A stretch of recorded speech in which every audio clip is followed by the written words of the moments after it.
She had her eyes closed the whole time. That's smart. Ang ganda nun kasi parang nawawala lang sa performance. Lunod ka lang. So okay lang naman yun eh. Thank you Yeah. po. Hello, anong pangalan mo? My name is Antoinette Season po, from Batangas City, 16 years old po. Nice! We'll be right It's back. not That's time all for the you time to we've make a got. decision.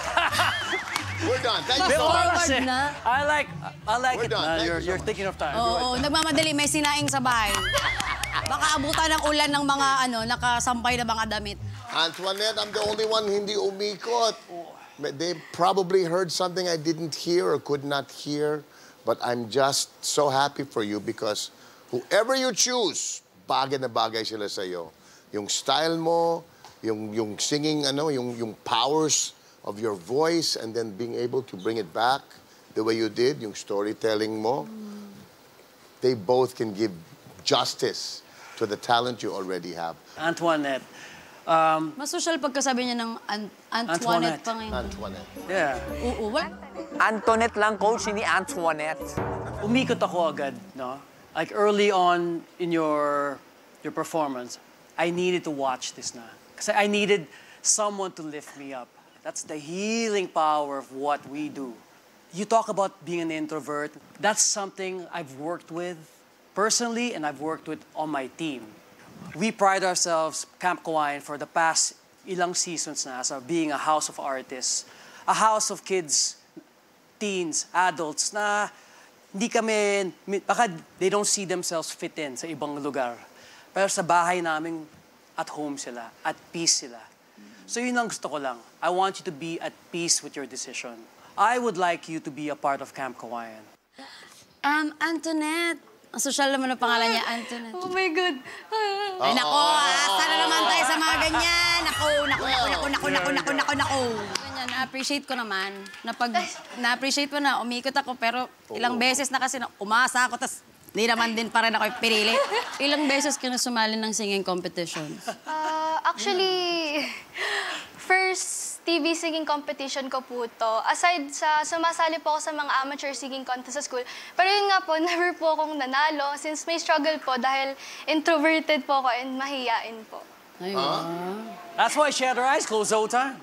Diba? Opo. Ganun yun. Ako nakaka-relate ako kasi ilang beses na din akong sumali ng singing competitions. Nung una, sumasali ako para may extra grades.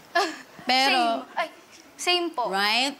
Pero, dumating din yung time na parang, oh my gosh, ginagawa ko na pala to because I love doing it. Sometimes, kahit walang bayad, basta pakainin lang nila ako, go ako.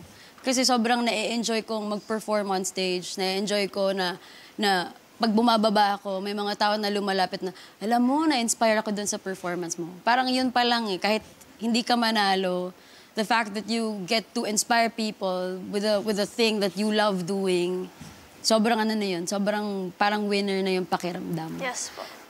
Umikot ako kasi parang ikaw yung type ng singer na pag pinapanood kita, i-enjoyin ko lang yung performance mo.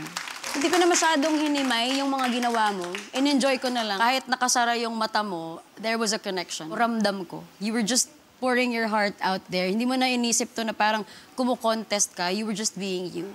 And that's very important as an artist, as a singer, na nakikita ka naming nalulunod sa performance at hindi nag-iisip. Really hope that you choose me as your coach because I need someone like you in my team.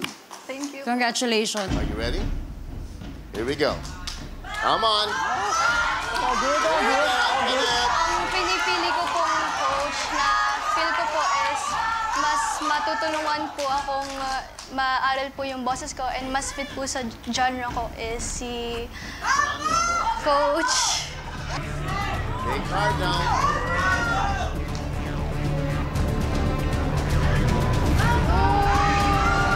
Martin! Bakit Martin? Si Coach Bambo po. I thought it was you! I felt it. Thank you. I felt it. Oh my God, I thought it was KZ. Good stuff. That was beautiful. Yun na. I felt it. Good stuff, dude. Good Love job, it. buddy. Love. Galing. Galing. Nako, you're so good. Thank you. You're so good. You be you lang, Fanette. Thank you po. Welcome Welcome. And we're very happy to have you sa Camp Kawayan. Thank you po. Ayun na. Ayun na. Thank you. Thank you very much. Thank you. Thank you. Give me a hug. Okay, let's smile here.